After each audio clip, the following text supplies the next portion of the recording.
Hello mga kawalwal, ito yung friend ko galing Circus, ito yung dumating, yan si ate, yan si ate Koryento, yan, sama na kami muli, sa Qatar kami niya nagsama mga kawalwal, kaya yung may pupuntahan kaming agent, kasi marami siyang ipapasok na worker, domestic ito, nasa Quiapo na kami mga kawalwal, naglalakad, masakay na, pupunta kaming Pasig.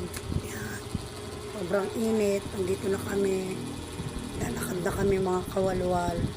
Sobrang init sa Pilipinas, kaya inom tayo lagi ng tubig mga kawalwal para tayo hindi mahilo. Ay nakakagutom mga kawalwal, maglakad. Baka makain ko lahat, ay charot.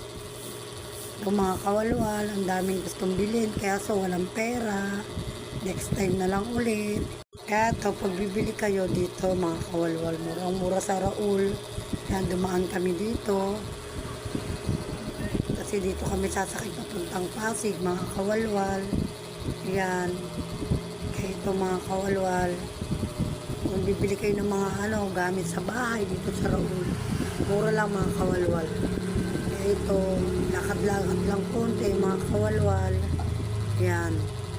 Dito na kami mga kawalwal sa papuntang Pasig. Nakasakay na kami. Ito yung simbahan kawalwalo. Yan.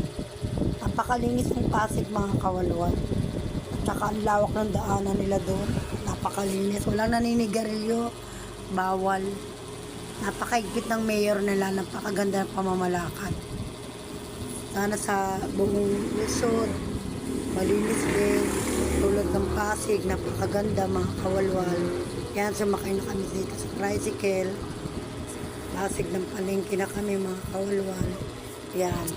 Mag-usap kami ng agent, sabi, mabilis lang daw ang process. Kaya ito, sobrang pagod na kami mga kawalwal.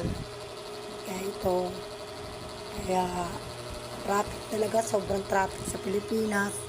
Kaya nakakaantok, nakakatamlay. Pero tsaga-tsaga lang, ganun talaga ang buhay mga kawalwal. Yan, sakay na tayo ulit ng tricycle sa pupuntahan namin mga kawalwal. Yan, gumising pala ako ng maaga mga kawalwal. Pauwi na ako ng Novaliches mga kawalwal. Kaya yan, ang sarap mag round trip kung may pera lang mga kawalwal. Kaso wala. Kailangan natin mabuhay talaga mga kawalwal. Kaya maging wise tayo sa buhay mga kawalwal. Kung may darating man sa ating blessing o grasya, at yun ingatan na natin. Pag-isipan natin mabuhay.